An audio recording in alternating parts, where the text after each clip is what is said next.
Good evening to all. So today we have with us Dr. Ritula Thakur. She is presently working as Associate Professor in the Electrical Engineering Department at NITTTR Chandigarh. She has work experience of over 18 years, mainly teaching at postgraduate level. Her work experience comprises of imparting training in latest cutting-edge areas to teachers of engineering colleges, polytechnics, and industry professionals. She has guided around 200 ME theses and 3 PhD students. Dr. Thakur has successfully coordinated 3 MOOC courses at SWAYAM portal. She has published more than 200 research papers in national, international journals and conferences. She has undertaken consultancy projects related to LED designing for street lights for Municipal Corporation Chandigarh, which received a National Energy Conservation Award from Bureau of Energy Efficiency. With this, the city saved 13.02 million units of energy annually and reduced its power bills from rupees 14 crore per year to rupees 8 crore. And annual reduction of 10.543 metric tons of carbon footprint.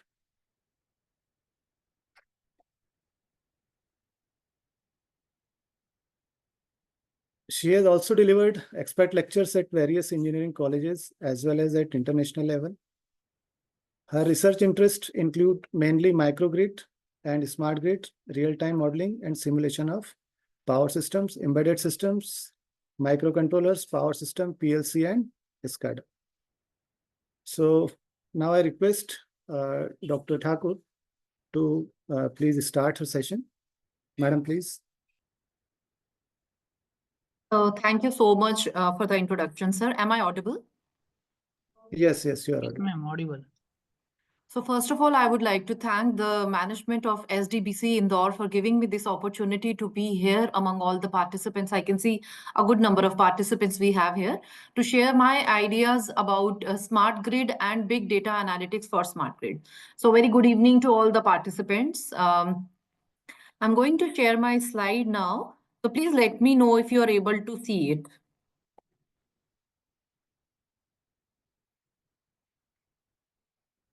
Are you able to see my screen? Yes, ma'am. Okay, thank you so much. But ma'am, please take in full screen. Yeah, I'll do that. Yeah. It's fine now? Is it okay? Yes, ma'am. Okay. Okay. So this is a topic for today, big data analytics for smart grid. So sir, when he was giving my introduction, he told about a MOOCs course. So this was also a part of my MOOCs course, which I coordinated in the year 2019 on SWAYAM platform. It was an URBIT scheme by Ministry of Education, AICT. So the same topic, big data analytics for smart grid. Apart from this, another MOOCs course was also quite similar one that was on real-time power system analysis and smart grid. And recently, I have launched one MOOCs course on PLC and microcontroller in Hindi language. I'll be talking to you about that once we finish this session. So coming back to this topic, it's very relevant these days. Like we are talking about smart grid. Everyone is, talking about the latest technologies. But with smart grid come various challenges, and big data analytics is one of them. So I'll try to keep the things simple, and then we will try to understand why we need to go towards smart grid, what is the need for big data analytics, etc. So in my topic, these are the contents. Firstly, I will be discussing the various challenges in today's power system. So as we know that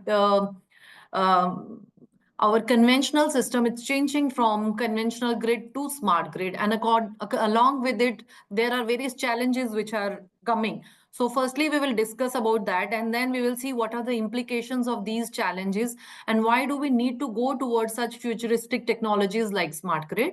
After that, we will understand the concept of smart grid by understanding the definition. Very important, the differences between conventional grid and smart grid. and then we will talk about the big data. What are the various sources of big data? What are the various characteristics? When I say 4 V's means what are the various characteristics of big data? And finally, I will be telling you 2 applications of big data analytics in Smart Grid.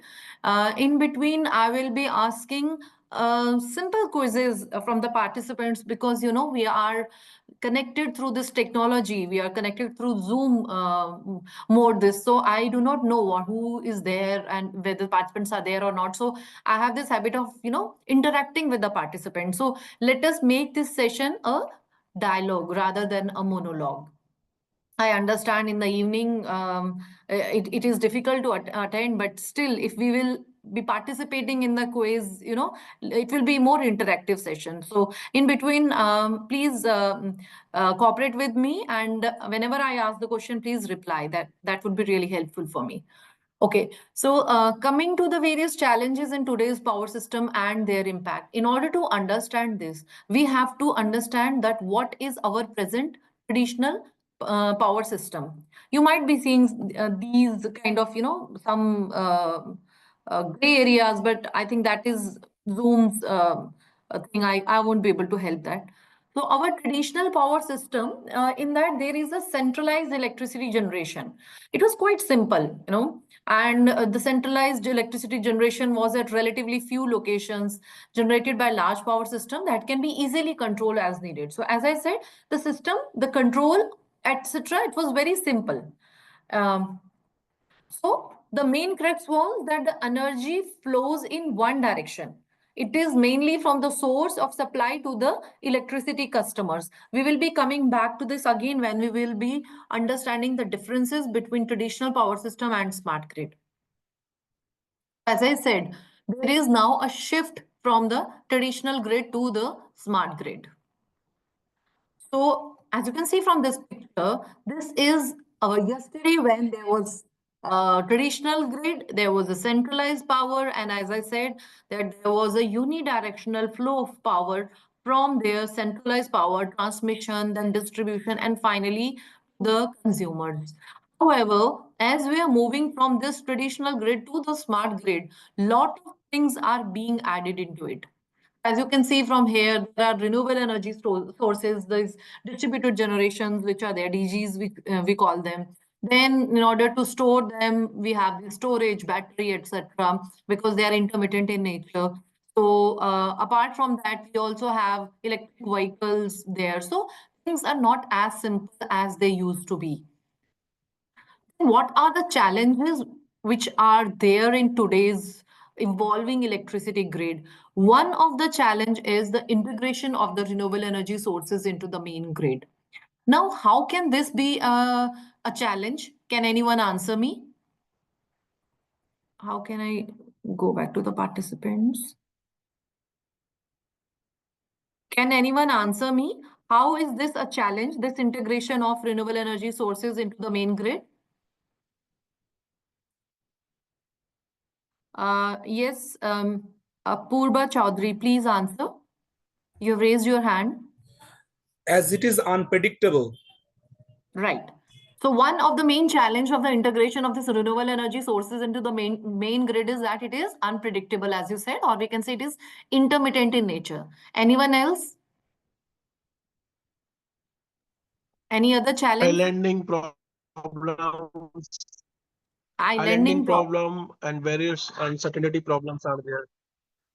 Okay, so we are mainly talking about the instability, right? In terms of being intermittent in nature, being in terms of uncertain in nature. Another thing is that these renewable energy sources like solar, wind, etc., they have very low inertia. They are low inertia sources, and also asynchronous in nature. Whereas our main grid is high inertia, synchronous in nature. So this integration of this low inertia synchronous generation with high inertia asynchronous generation itself is a challenge, apart from, of course, the various valid points which you have raised here. Apart from this, these are located far away from the load centers, which again requires long transmission lines. And one of the main challenge we all know is that the conventional energy sources are getting retired. Okay, before I talk about this conventional energy sources, I would like to tell you one data According to one report, by the year 2040, about 2300 gigawatts of renewable energy sources will be integrated into the main grid. 2300 gigawatts of renewable energy sources.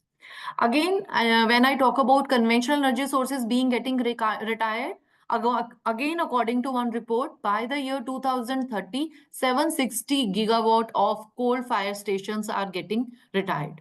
So at one time, our demand is increasing, at the other time the sources are getting retired. Again, there is an imbalance. Then of course, as we are moving towards these technologies like HVDC, FACTS, renewable energy sources, and electric vehicles, lots of power electronic converters are getting introduced, so they also cause the power quality problems. Of course, increase in global demand of electricity. Now again, if I talk about data, according to one of the report, by the year 2040, there will be about 78% increase in the global demand of electricity. So as I said, time for a quick quiz. Although I don't know how many of you remember the figure, but I think I repeated it 3 times. So the question is, how can I move this thing from here? It's coming in between. Okay. So by the year 2040, how much more gigawatt of renewable energy will be integrated into the main grid? You have 4 options. Can anyone answer? Option C, ma'am. Option Uh, C. I think D, 2500 gigawatt. No. Somebody answered, I think. Option C. It is 2300 gigawatt. Yes, ma'am. So that's why I repeated 2-3 times so that you remember that. This quiz is just to know that yes, you people are there. Thank you so much for your answer. Okay, now coming back. Why is it stop moving?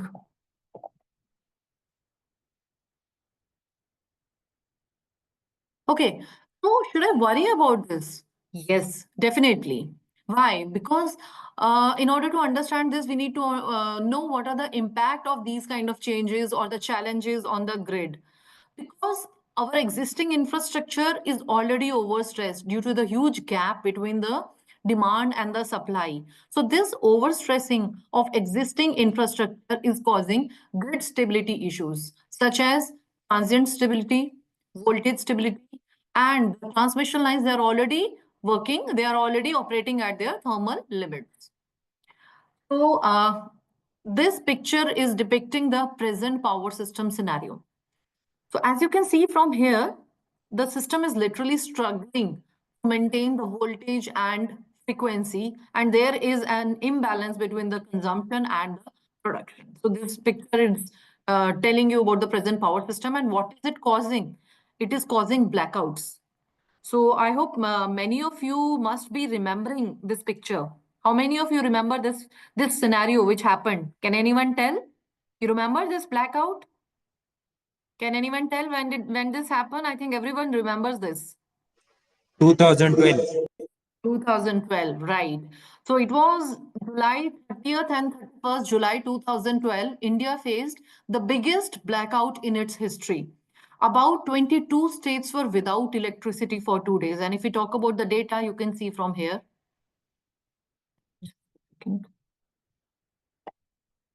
So about 300 million people on 30th and 620 million. So about 700 million people were without electricity for 2 days. 22 states were affected, mainly northern and northeast central states were affected.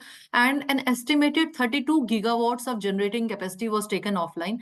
Main reason for this blackout was the high loading on 400 kilowatt Bina Gwalior Agra link. One of this was there already, some kind of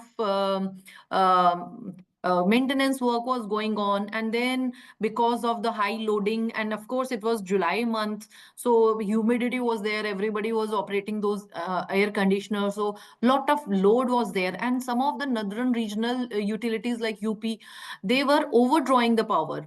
So all these reasons led to the cumulative effect. It's like, if you must have seen a bicycle stand, one cycle falls and within some time, the whole bicycle stand collapses. So similar was the situation. Within some time, few minutes, to the horror of the power system engineers, the whole system collapsed. So these kind of situations happen when we have these scenarios. Why does it stop moving whenever I move that thing? Okay. This kind of situation would have been avoided if our grid was smart. So now, in order to understand what is it which is smart, let us now see. According to a meter engineer, if you talk to a meter engineer, for him, smart grid means advanced metering infrastructure. For protection and control engineer, a smart grid means substation and distribution automation. If you ask a control room operator, to him, smart grid means distribution and outage management. A design and planning engineer, smart grid means asset and design management. According to an IT engineer, it's electrical assets and challenge of bringing it all together. So we can say that overall, smart grid is a multidisciplinary area with lots of research scope. So we are, as the time is again evolving, we are moving into multidisciplinary area. Power system is no longer confined to only electrical engineer. Or we can also say that I cannot say that if I am an electrical engineer, I need not study or I need not have the idea about IT or machine learning. Similarly, an IT engineer has to be involved into smart grid because this is a multidisciplinary, this is an amalgamation of different multidisciplinary areas wherein the people from different areas, they come together to make the grid smart. So what is it which makes the grid smart? We are talking about smart grid. Similarly, we talk about smart city, we talk about smart home, etc. So what is it which makes the grid smart? For that, I'll take one example. We say that our student, a particular student, we name that student and we say that he's a very smart student. In the sense, you need not give much of the, you need not tell that student every time. You assign him a task and he will give that result to you. In the same way, it is the digital technology which makes the grid smart. How does it do that? There is a two-way communication between the utility and customers. Lots of sensors are there along the transmission line, which are communicating with the utility, and there is a communication between the utility and the customers. So all these things, these make the grid smart. If we talk about the official definition of smart grid, according to National Institute of Standards and Technology, NIST USA, the definition of smart grid is a modernized grid that enables bidirectional flow of energy and uses two-way communication and control capabilities that will lead to an array of new functionalities and applications. So the main essence, if you see in this definition, is these two words: bidirectional flow of energy and two-way communication and control capabilities. So these are the main, I can say, features of the smart grid which make it different from the conventional grid. Of course, in the coming slides, we will also see with the help of one animation. But if anyone says that, okay, what is the crux? The crux is that in smart grid, there is a bidirectional flow of energy and there is a two-way communication and control capabilities. So quickly, let us watch this video. I hope you will be able to hear the sound. In case you are not able to hear, then please let me know.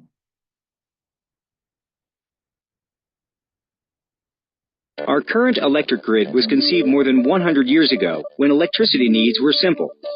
Power generation was localized and built around communities. Most homes had only small energy demands, such as a few light bulbs and a radio. The grid was designed for utilities to deliver electricity to consumers' homes and then bill them once a month. This limited one-way interaction makes it difficult for the grid to respond to the ever-changing and rising energy demands of the 21st century. The smart grid introduces a two-way dialogue where electricity and information can be exchanged between the utility and its customers. It's a developing network of communications, controls, computers, automation, and new technologies and tools working together to make the grid more efficient, more reliable, more secure, and greener. The smart grid enables newer technologies to be integrated, such as wind and solar energy production and plug-in electric vehicle charging. With our participation as informed consumers, the smart grid will replace the aging infrastructure of today's grid, and utilities can better communicate with us to help manage our electricity needs. The smart home communicates with the grid and enables consumers to manage their electricity usage. By measuring a home's electricity consumption more frequently through a smart meter, utilities can provide their customer with much better information to manage their electricity bills. Inside the smart home, a home area network, or HAN, connects smart appliances, thermostats, and other electric devices to an energy management system. Smart appliances and devices will adjust their run schedule to reduce electricity demand on the grid at critical times and lower consumers' energy bills. These smart devices can be controlled and scheduled over the web or even a TV. Renewable resources, such as wind and solar, are a sustainable and growing source for electric power. However, renewable power sources are variable by nature and add complexity to normal grid operations. The smart grid provides the data and automation needed to enable solar panels and wind farms to put energy onto the grid and optimize its use. To keep up with constantly changing energy demands, utilities must turn power plants on and off depending on the amount of power needed at certain times of the day. The cost to deliver power depends on the time of day it is used. Electricity is more costly to deliver at peak times because additional, often less efficient power plants must be run to meet the higher demand. The smart grid will enable utilities to manage and moderate electricity usage with the cooperation of their customers, especially during peak demand times. As a result, utilities will be able to reduce their operating costs. By deferring electricity usage away from peak hours and having appliances and devices run at other times, electricity production is more evenly distributed throughout the day. The power being used right now was generated less than a second ago many miles away. At each instance, the amount of electricity generated must equal the consumption across the entire grid. Smart grid technologies provide detailed information that enables grid operators to see and manage electricity consumption in real time. This greater insight and control reduces outages and lowers the need for peak power. In control rooms across the grid, engineers will be able to more precisely and predictably manage electricity production, reducing the need to fire up costly secondary power plants. The distribution system routes power from the utility to residential and commercial customers through power lines, switches, and transformers. Utilities typically rely on complex power distribution schemes and manual switching to keep power flowing to their customers. Any break in this system caused by storms, bad weather, or sudden changes in electricity demand can lead to outages. The smart grid's distribution intelligence counters these energy fluctuations and outages by automatically identifying problems, then rerouting and restoring power delivery. Utilities can further use distribution intelligence to predict and manage electricity usage with the cooperation of their customers, leading to lower production cost. The charging of a plug-in electric vehicle can be managed over a home area network, or HAN.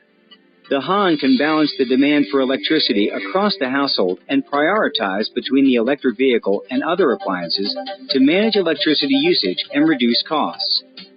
With smart grid technologies and consumer participation, utilities can more easily handle the increased demand for power to run the electric vehicles and ensure charging needs are met. By adding more plug-in electric vehicles to the grid, we have the potential to reduce fuel costs, lower our dependency on foreign oil, and help reduce greenhouse gas emissions.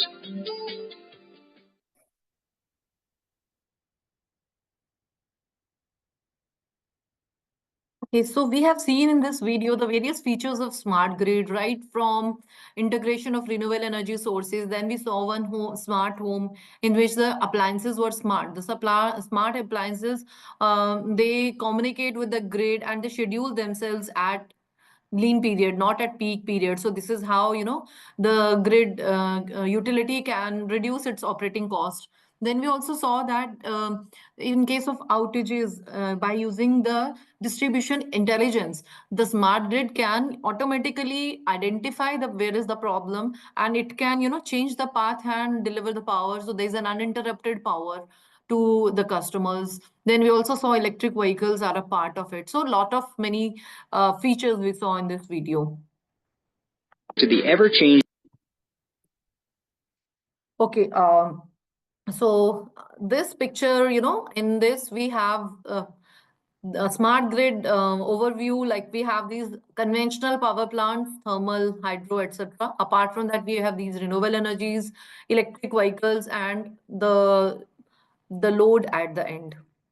What are the goals? Goals of smart grid are very apparent, like they enable the customers to reduce the energy use. In fact, this particular goal we will be touching today at the end of our session. I will tell you one of the application, one potential application of big data analytics in smart grid wherein this goal can be achieved to enable the customers to reduce the energy usage.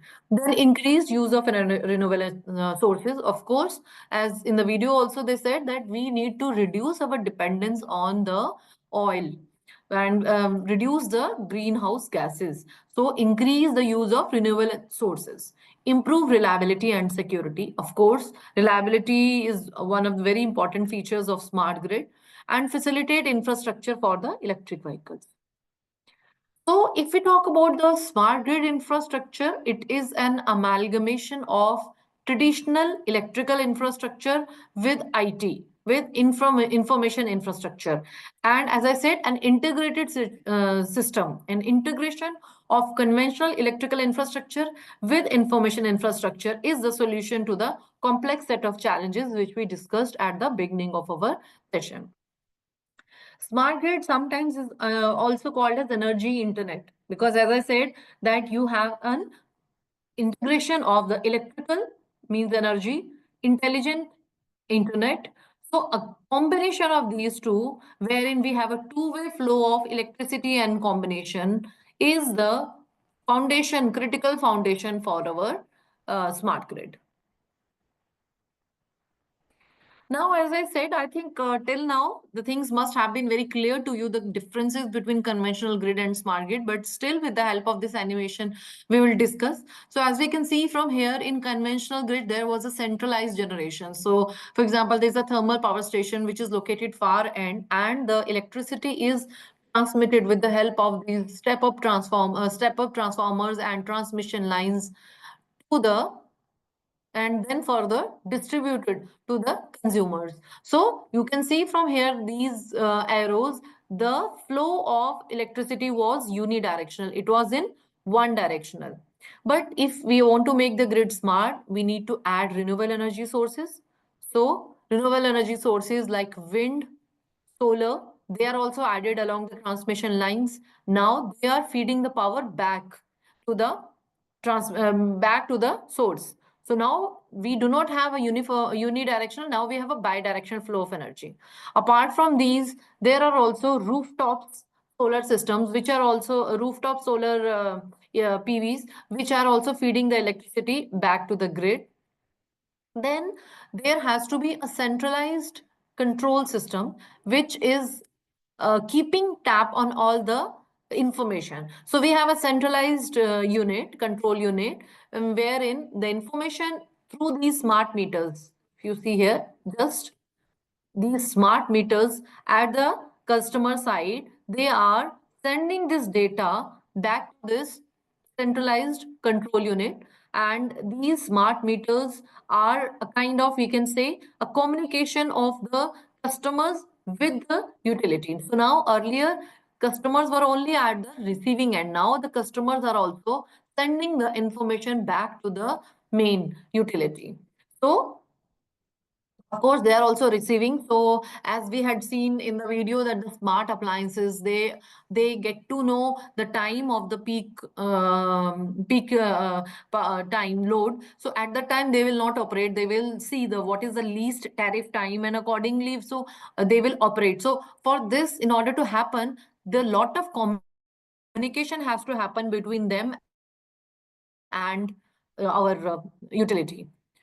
So what is causing all these smart meters, smart appliances? Then apart from this, we also have smart sensors which are there along the transmission line. We also have phasor measurement units, PMUs, which are there, which are generating data. Lot of data is being generated. So massive new data. So that data is not so simple. That data is quite huge in size, and we are going to study that in the coming slides. That is what is called as big data. So big data, in order to analyze this, we need to have this data is complex in dimensions. And in order to do that, we need to have optimization algorithms. And sometimes the data may be missing. So a lot of advanced computation technologies have to be there in order to analyze this data. Okay, this slide I'll not put much attention, because this is what we have discussed till now, that earlier things were simple, and as we are going into futuristic technologies, lots of things are being added, so which are causing huge amount of data. And this picture has been taken up from National Institute of Science in USA, which is showing the smart grid framework. So this is the flow of the electrical power which was there. Like there was a generation, transmission, distribution, customer. So there was only, flow was also unidirectional in this way, as well as the communication was also like this way. But now with smart grid, lot of things are there. So lot of connectivity, bulk generation is communicating with operations, it is communicating with market, which is communicating with service provider, which is communicating here. A lot of, we have this wide area network also, which is there. Intelligent sensors are sending the data to the operations, and they are communicating with each other. So secure communication is there, which is, making it distinct from the conventional grid. So as I said, happening, that means lot of data is being, the various sources of the data. One is the smart grid sensors. They are generating massive amount of sensors are there. Apart from that, we have these PMU, phasor measurement units. In our conventional system, we use the SCADA, supervisory control and data acquisition system. In smart grid, we have these PMUs, phasor measurement units, and they generate a huge amount of data. Then we have the smart solar inverters, weather data, because now these renewables like solar and wind, and you said that they are intermittent in nature, they are unreliable. So we need to have this weather data with us in order to predict because earlier things were very simple. We know that, okay, this particular unit is operating, this much amount of power is being generated, this is the demand, okay, so this much is the imbalance. But now when we are integrating the source as renewable energy sources, we do not know how much of generation is going to be there. So for that, we need to do a lot of predictions. Weather data has also come into picture. Apart from that, we need to have this asset health, like transformers, cables, etc. Their health monitoring is also there. So sensors are there, which are again generating the data and sending them back. There are intelligent electronic devices. Video surveillance camera is also a part. This is also generating data. Wind energy data, smart meters. So all of them are generating huge amount of data. So what your source is? Social media. Social media is also generating huge data. I will tell you in next slide. Apart from this social media, we also have simulations and user inputs. As I said, that lot of prediction algorithms are there. So these simulation inputs are here. Then SCADA is there. PMUs are there. Phasor measurement units are there. There's traffic updates.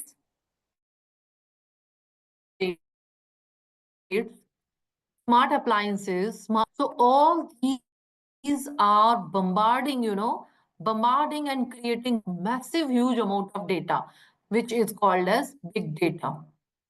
So we can say that in the recent years, literally data explosion has happened, especially if we talk about data explosion in terms of social media. social media is also contributing to a huge amount of data. So after every 60 seconds, according to this report, and I think this report was there in 2020. So this was before COVID, when technology was not being used so much. But after COVID, so now this situation must be at least 2 times of this data which I'm explaining here. So about 98,000 plus tweets are happening every minute. 6,95,000 status updates are being given on Facebook. 11 million messages are being sent. About 7 lakh Google searches are being done. 168 million plus emails are being sent. 1820 terabytes of data is created. 270 new mobile web users are there. So the data is in terms of yottabytes. Now, it's not in gigabytes, it is in terms of yottabytes. Yottabyte is 10 raised to power 24.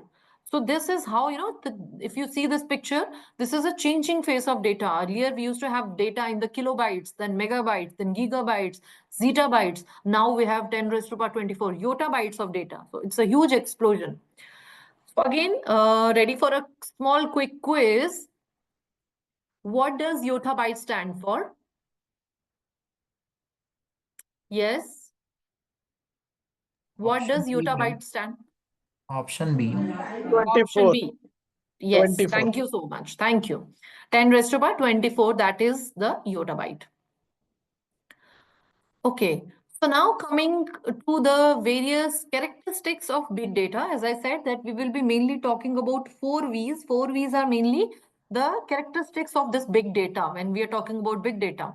So the first characteristics is volume. V means various characteristics which start with V. The first characteristic is the volume. Then we have velocity, variety, and veracity. We will be studying these characteristics one by one in the coming slides. Volume, velocity, variety, and veracity. So the volume, I think we have already talked about this feature when we were discussing the difference between our conventional grid and the smart grid. As we have already seen the various sources of the data, big data. So huge volume of data is being generated from smart meters and advanced technology. So it is basically the number of records and required data file storage.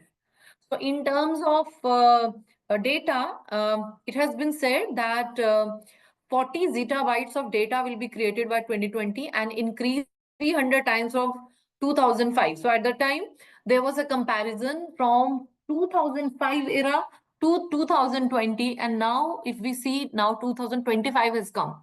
So at that time, 300 times data increased, and about 2.5 quintillion bytes. Quintillion means trillion gigabyte. Quintillion hota hai hamara trillion gigabytes of data they are created every day. 6 billion people have cell phones. Out of a population of 7 billion, I think now this gap also must have reduced. Nowadays, even the kids, they are also having phone of their own, and they are using this in no ways. Most companies in US have at least 100 terabytes of data which is stored. So as we can say that huge volume or the scale of data is huge. And if we talk about in terms of smart grid, it is the amount of data that needs to be processed by the big data. This is the definition of volume. Each PMU, each phasor measurement unit installed in transmission system generates more than 1 gigabyte of data per day. Can you imagine? This is a generation of data by a single PMU. And as we are advancing, we are replacing our SCADA with PMU. If a single PMU is generating more than 1 gigabyte of data per day, now you can imagine when we will be having more such PMUs, what amount of data we will be having. And there are about 70 million smart meters which are deployed in USA, which generates 96 reads, because after every 15 minutes, it logs the data. So about 96 reads per day, amounting to 67 gigabytes of data per day. IEDs, digital fault recorders, sequence of event recorder, they are also generating huge amount of data. Video surveillance is also generating massive amount of data, because weather updates, traffic updates, all of them are also part of smart grid. Is not only generation, transmission, distribution. Please understand this thing. Smart grid is not only because that was our conventional grid, wherein if we talk power system, okay, it means generation, distribution, and generation, transmission, and distribution. But when we are talking about smart grid, our weather updates are also part of that. Our traffic volume, the traffic updates are also. So the video surveillance is also a part of it. It's also generating massive amount of data. This we have already discussed in the picture. So this was about volume. Volume was amount of data that needs to be processed by big data. Coming to the second characteristics of big data, it is second characteristic is velocity. Velocity means the frequency of data generation or the transfer or collection. So as I said, smart meter is collecting data every 15 minutes.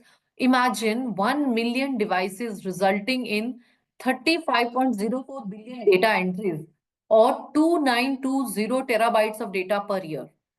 So the frequency of the data collected is also crucial for real-time monitoring and analysis. So it is not only the volume of the data, it is also the speed by which the data is being generated.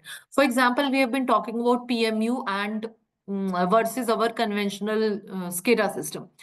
So a SCADA system used to send 4 to 6 one byte of the information was sent every 4 to 6 minutes. But in PMU, 40 to 60 information is sent in 1 second itself. So you can see the frequency of the sending of the information is there. So velocity means the frequency by which the data is transmitted. So in terms of smart grid, if we say PMU is generating the data at these are 40 to 60 samples in 1 second, whereas our conventional SCADA system used to send 1 sample in 4 to 6 seconds. So can you imagine the difference in the speed or the frequency by which the data is being sent? Similarly, the deployed sensors throughout the smart grid are continuously generating data for processing. New York Stock Exchange is capturing 1 terabyte of trade information during each trading session. By 2025, now, as I said, this number has already increased. There will be 75 billion people connected, billion connected devices. Means every person will be having about 10 devices which are connected. Modern cars, as we are seeing the cars, lot of sensors are there. So these when we talk about grid to vehicle, vehicle to grid, now these electric vehicles, they are also, a part of smart grid. So all the information they will be sending to the grid, that is also part of our the speed requirement for collecting, processing, and using the data. The third feature of smart grid is the variety. That means variety means you have different sources. So as I was telling you, you have source the data from the sensors, you have data from web services. So you also have data from the videos, the cameras, video cameras, web services, the weather updates. So there is a variety, a heterogeneous. Heterogeneous means different types. We have diverse sources. So we have structured data, which is the relational data. This is called as like our Excel sheet. This is the structured data. You have, defined. You have semi-structured data. This kind of semi-structured data you get from the web services, the emails. And there is an unstructured data, which this kind of data we get from the video surveillance. So huge. There is another challenge is the variety of the data, which it's not only the volume, it is not only the velocity, it is also the variety of the data, which is again, different now because we are getting the data from the different sources. So, yeah, these are some of the data numbers which are there in terms of variety. So if we talk about the definition, it refers to the increasing array of data type required to be processed by big data management system. So smart grid requires data from weather forecasting, maps, drawings, pictures, customer comments in social media also. So social media is also very much part of the smart grid. For example, you must have heard of this Alexa, a device by Amazon.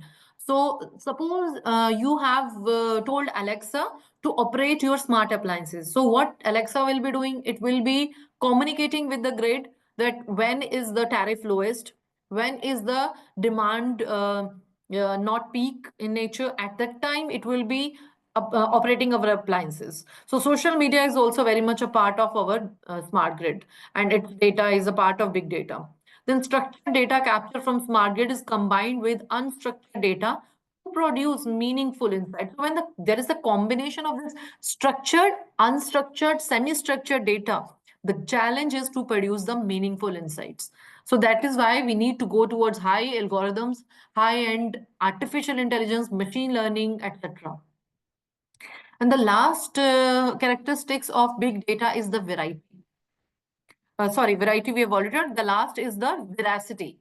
Veracity means the reliability and quality of data. Of course, when the volume of the data will be so huge, so it's not like all the data we are getting is quality. It's of good quality or it is of reliable in nature. So reliable data is crucial to ensure safe system operation and stability. And it has been, in terms of definition, it refers to the trust and data quality of the collected data for the big data management system. So they might be having PMU. We have seen that every second PMU is sending about 40 to 60 samples. So it might be missing somewhere. So that information is crucial. Missing electrical usage data to be estimated. It might be happening because now the consumers are also communicating with the grid. So some kind of usage data is also missing. Poor quality data for customer information that needs to be combined with grid data. So the trust and data quality of the collected data. And if we talk about the numbers, it has been said that 1 in 3 business leaders, they do not trust the data. And poor data quality costs the US economy about $3.1 trillion a year. So it's also in terms of economy that when the data is not good, about $3.1 trillion. And uncertainty of the data sometimes puts the whole system in doubt because we are having weather updates when the data is not being communicated properly. Your algorithms will be giving you false information. So you might be predicting the things wrongly. Forecasting might be affected. So the kind of data which is being sent, the veracity, it is also equally important. So now, after understanding the various characteristics of big data, now let us see what are the potential applications of big data analytics in smart grid. So as I said, in smart grid, it's a multidisciplinary area with lot of research scope. So one of the research scope in the smart grid could be big data analytics. For those who are planning to do PhD, you can get some ideas from here that what all potential applications of big data analytics can be there in smart grid. So it can be in terms of various areas. For example, in market operations, you might be having these applications like, yes? Did someone have any doubt?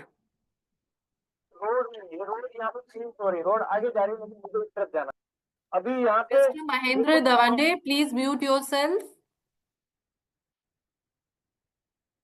Mr. Mahendra, please mute yourself. So energy forecasting, price forecasting, risk analysis, revenue management. These are some of the applications in market operation. In transmission side, wide area control, state estimation, stability enhancements, real-time monitoring, congestion management, visualization.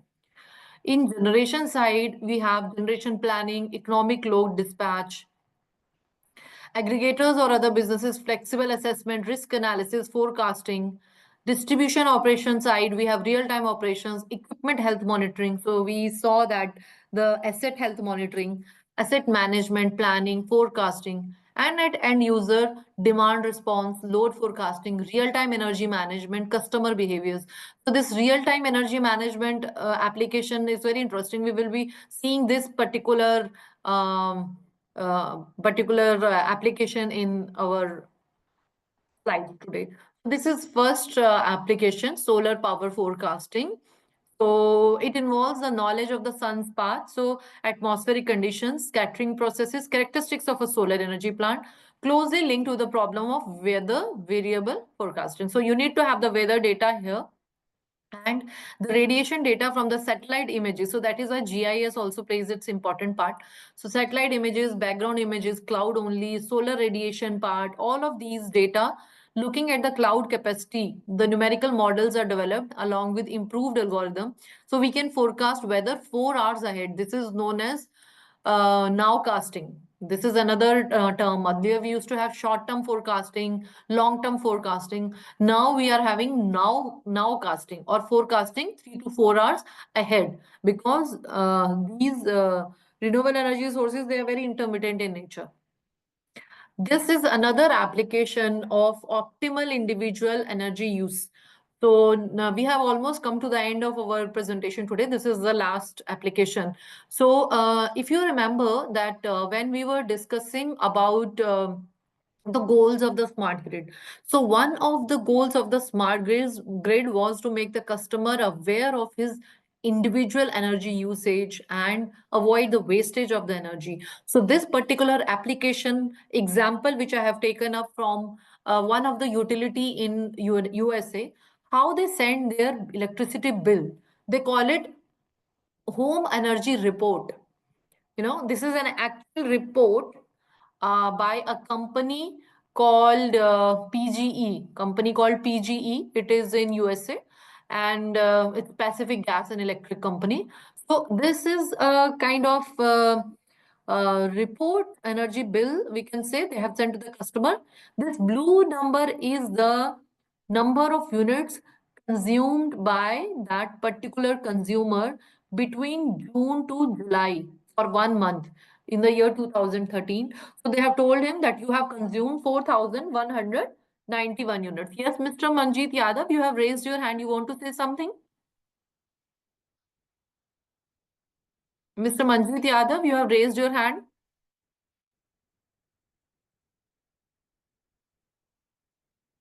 Or was it by mistake? I think it is by mistake. Okay. So then they have said that they have compared the home of that particular customer with. Hello. Good af- Yes. Hello. Yes, Mr. Hello. Manjeet, please tell. We can hear Ma'am, you. may I get the this whole PPT on I have group? already shared with Dr. Rajesh Arya, and he will be sharing with you. Okay, ma'am. Okay. Thank you, ma'am. Nice PPT.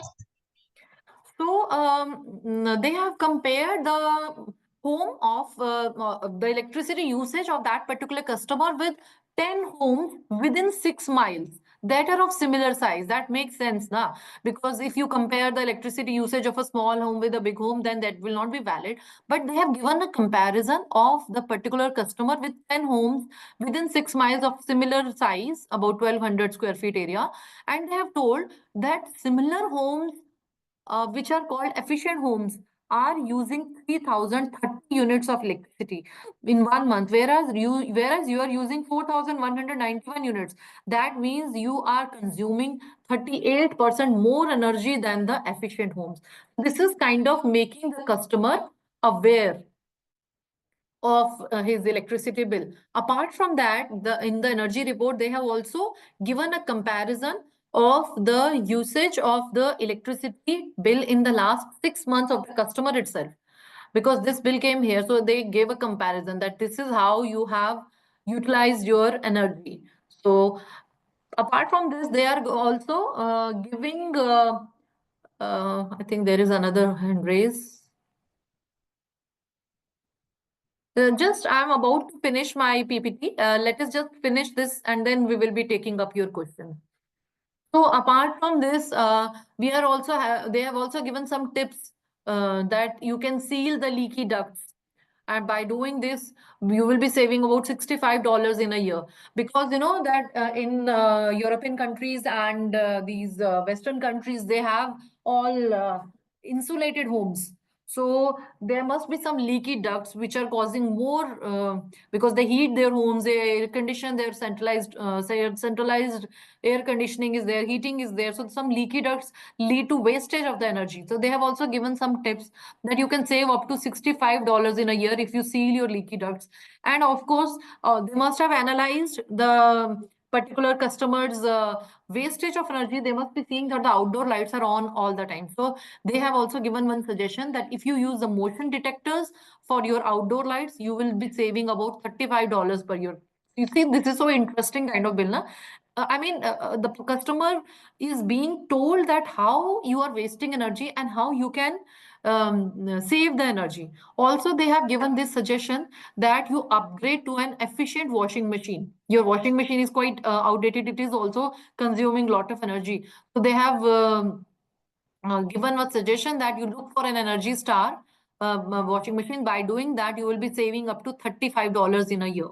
And again, a comparison of the electricity usage as well as the gas usage of 6 months for the similar homes in which these yellow ones are the efficient homes. So they have also given a comparison that how you can improve your energy, and this gap can be, bridged. So they are telling that last 6 months you use more electricity and gas, and by following and you are using approximately in the last 6 months $768 extra energy cost. So in terms of money also, they have not only the units, they have also told in terms of the money. So take more control with bill forecast alert. So this is a kind of example of big data analytics in consumer side. So we have come to the end of our presentation. So we started with the challenges being faced in our today's power system and how these challenges are affecting our system and what is it leading to. We saw that blackouts which are happening, it's not only in India, it's happening worldwide. And then how these kind of blackouts can be avoided if the grid was smart. Then we saw that the grid is multidisciplinary in nature, and it is an amalgamation of different areas wherein people come from different varied backgrounds, and then they make the grid smart. We saw the definition of smart grid. What is it which makes the grid smart? It's the digital technology which makes the grid smart. Infrastructure of smart grid, it's an amalgamation of electrical infrastructure and information technology, IT. Then we saw the differences between conventional grid and smart grid with the help of one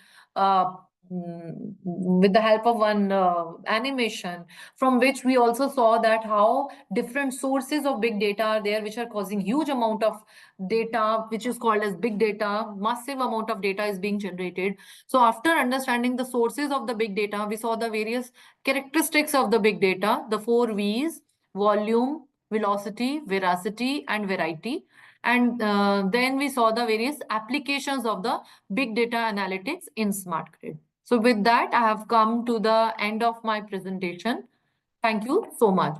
So these are my contact details. I prefer to communicate using my official email ID. So in case you want to communicate, you can please send me an email at my email ID, ritula@nitrrrchd.ac.in. And this is my mobile number in case you want to have more discussion.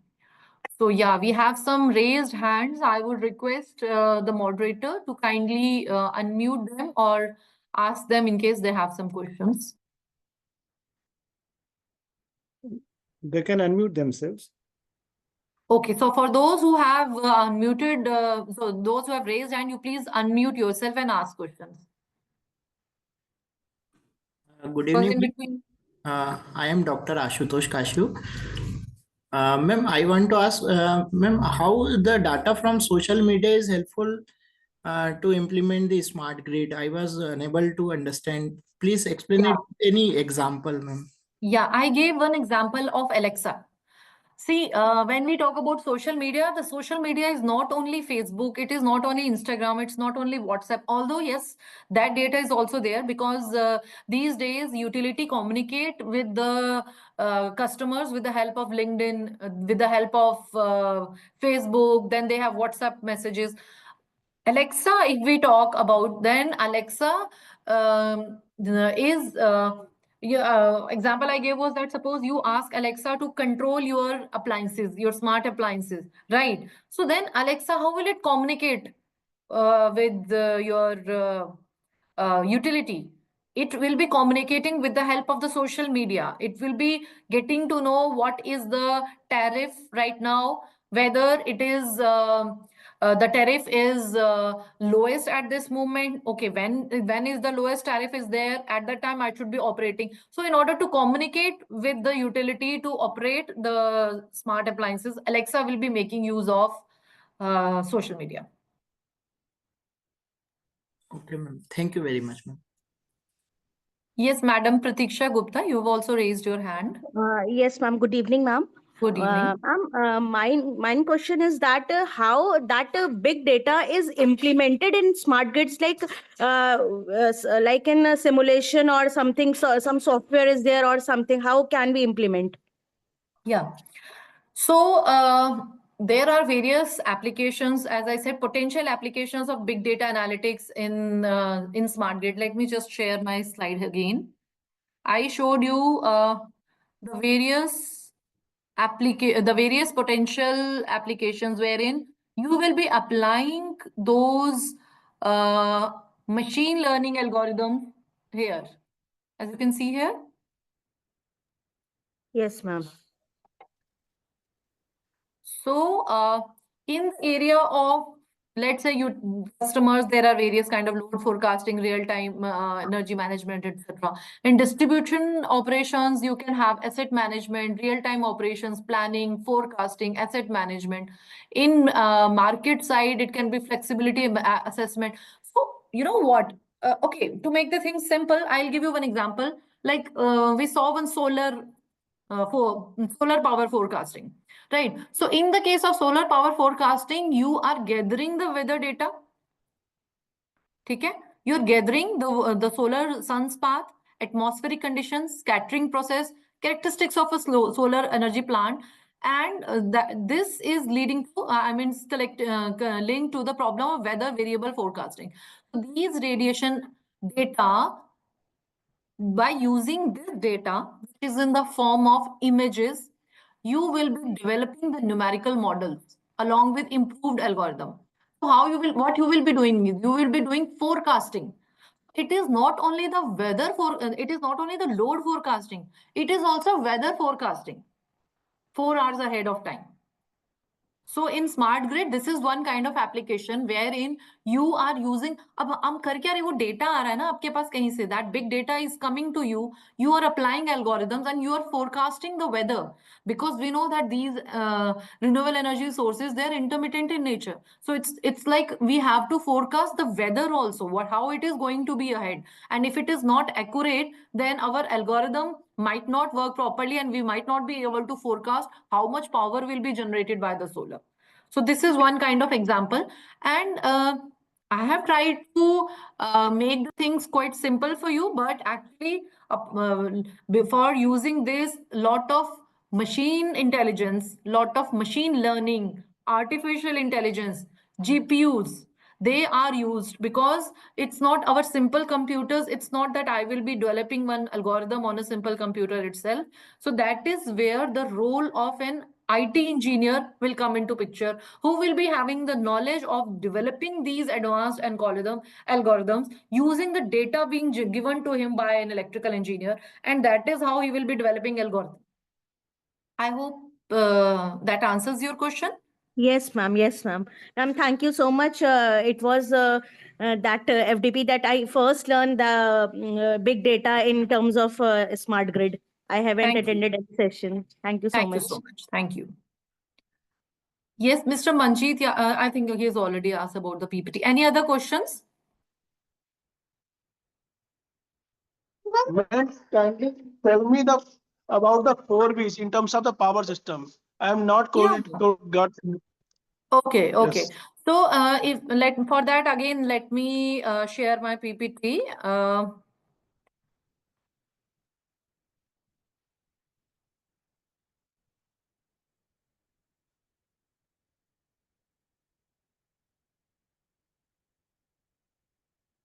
Okay, so suppose I want to talk about volume, right?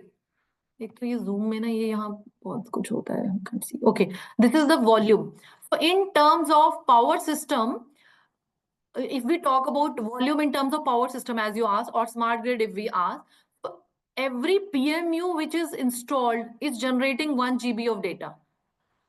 Okay, there are smart meters which are deployed in the USA, which is generating this amount of data. The IEDs, the DFR, sequence of event recorders, video surveillance, these are generating massive volume of data. In terms of smart grid, we have to understand where is this volume of data being generated from these sources, like PMUs, smart meters, these sensors, video surveillance. Similarly, if we talk about the velocity in terms of smart grid, then again, PMUs, I gave you an example of how these PMUs are generating data so fast. They are generating 60 samples in 1 second, whereas our conventional SCADA used to generate 1 sample in 4 to 6 seconds. So that is again the speed at which the data is being generated, how it is there. So similarly, all the deployed sensors throughout the smart grid, they are generating data at so fast. Similarly, we have about 100 sensors. When we are talking about these people, then again, as I said, that one of the main characteristics of smart grid is the two-way communication.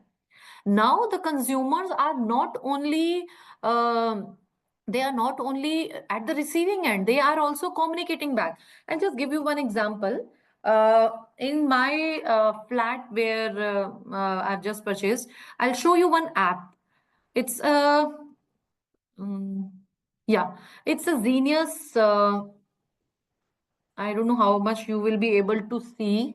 Let me just stop sharing this.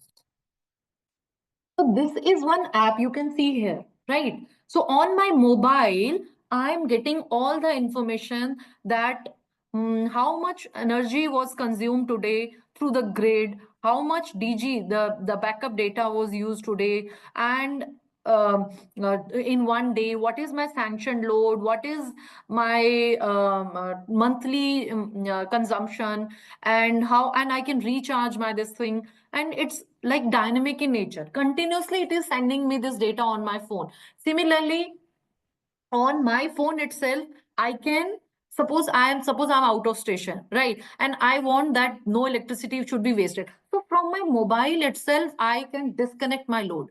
So that is why when we talked about the connection of the customers, so now the customers are also a part of the smart grid. They are not isolated. They are also communicating back. This is just one example I showed to you. But similarly, as I said, that smart meters are sending the information to the utility. So the customers are now communicating with the utility. How they are communicating? With the help of these smart apps. Right. Similarly, when we are talking about हमारा क्या हो गया, volume हो गया, velocity हो गया, variety of the data in terms of smart grid. So earlier the data was only in terms of units of how much energy, units of energy are consumed. That was the only type of data, structured data. But now when we are talking in terms of smart grid, our data is coming from weather. The data is coming from because smart city is also a part of smart grid. So our data is also coming from videos, weather forecasting, these smart smart data, they are getting emails. So type of, variety of the data, heterogeneous amount of data in terms of smart grid characteristics, as I'm saying. Finally, when we are talking about veracity, means how much of this whole data which we are getting is genuine. How, if sometimes, for example, when a PMU is sending 40 to 60 samples in 1 second, it sometimes might not be sending also. So when you are developing one algorithm, a machine learning algorithm based on the data being sent by the PMU, then every missed data would affect the output of your algorithm, because it's all the scene of reliability. So how reliable your data is in terms of your smart grid. So like PMU might not be sending some data. Sometimes the smart sensors, because they are expected to send the data continuously. When we are talking about velocity, they are expected to send the data very fast. But sometimes it might happen that the data might be missed. So in that case, in smart grid, how the veracity of the data, how reliable the data comes into picture. Is it clear, sir? Yes, thank you, ma'am. But the last question from my side is this: being as a researcher, as a faculty member, related to the smart grid, in which direction we have to work? There can be variety of work. As I said, when I showed that PPT, you can be working on load forecasting, you can be working on market asset, you can be working on demand side management, you might be working on integration of these renewable energy sources with your main grid. You might be working on electric vehicle. Electric vehicle is also part of, like, I have about 3 PhD scholars at this moment who are working on integration of these electric vehicles with the utility. So then you can also work on integration of PMUs, the phasor measurement units, how they can be integrated, and the kind of data they are sending to you. That data can be utilized to, you can make a model wherein you can make one system as the substation, you can make the other as the receiving end substation, you can send the data. Lot of data is then generated. What to do with that? You apply those algorithms in that. So lot of scope is there, research scope is there, wherein you can work in terms of smart grid, big data analytics for smart grid. You can hold hand with faculty. Suppose you are guiding some student in smart grid, you can handhold with a faculty from computer science department, wherein they can help you in developing the algorithm, they can help you in guiding and how to develop the algorithm. You can, you know about the electrical aspect, but they do not know about the electrical aspect. So a lot of, multidisciplinary research can be done in this area. Thank you very much, ma'am. You're Thank you. welcome. Ma'am, one more question I want to ask. Yes, sir. Ma'am, for a beginner and a researcher, from where he can get the standard big data for related to smart grid, and also There are some sites, there are some websites also there which give you the data, but in case you have some connections in utility, you can get the data from there also. Like one of my student, he's working on demand side management, and he is taking the data from electricity department.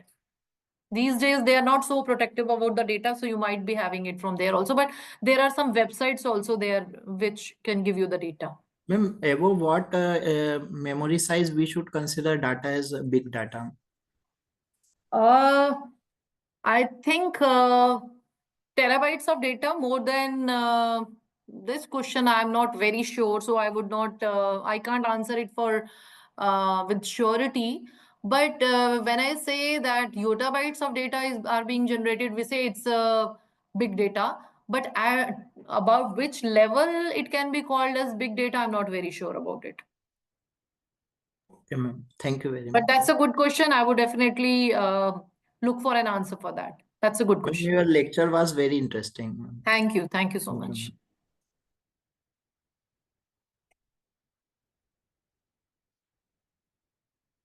So are there any more questions? So in the meanwhile, I can just also inform you about when we were talking about the MOOCs, I said that in the end, I will take this opportunity to inform you about that MOOCs program. So last year, I had this opportunity of launching one MOOCs program on PLC and microcontroller in Hindi language. So as you know that NEP is stressing a lot on regional languages. So this course, PLC and microcontroller, was the first technical course in Hindi language which was launched, and it was rerun twice. It has been rerun, and now again it is being rerun, and you can participate yourself. You can enroll your students also. It is a 3-credit course, and it has been validated. It has been part of AICT programs. AICT has already told that students can enroll in this course, if they give the exam, they can get 3 credits, which will be accepted by the university. So now the enrollments are already open, and from 20th of Jan, this course is starting. So the when you go to, I'll just show you also where it is. I'll just share.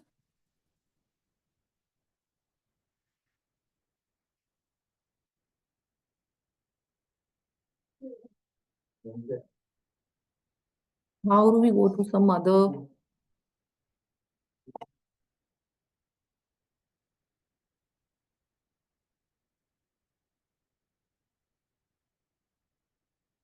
Yeah. This is the swayam.gov.in. So in this, if you go to PLC and microcontrollers, automatically it is showing me one suggestion, but otherwise the course name is PLC and microcontroller.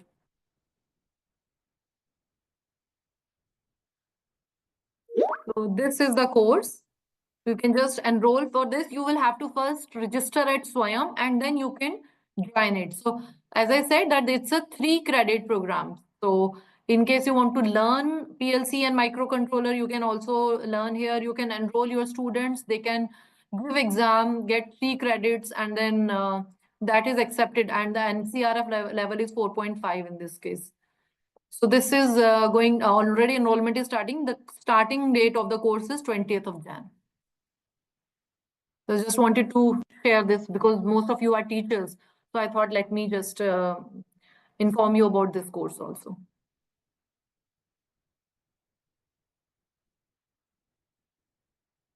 Okay, link for the course you're asking. So I'll just share here in the chat box.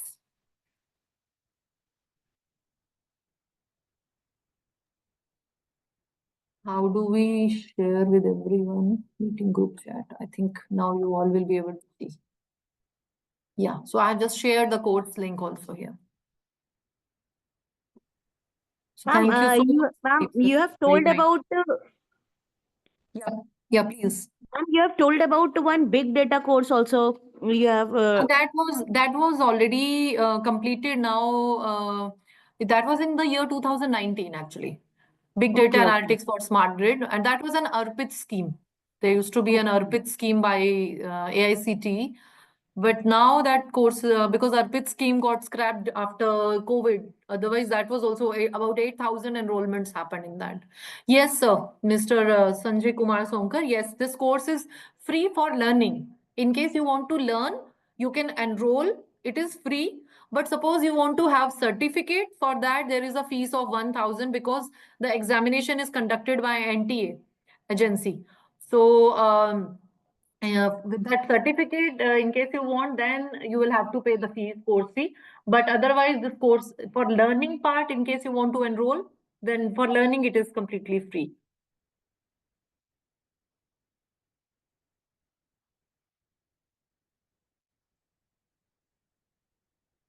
Okay, so I think we have come to the end of the session, and I would also say that I really enjoyed the session because many times it happens that while delivering the session online, the participants are not responsive, especially at this time. You must have been tired after your college, but still many of you were interacting and you're showing your interest, you are answering, asking very good questions. So thank you so much for your participation also, because when we make it a dialogue rather than a monologue, the session itself becomes very interesting. And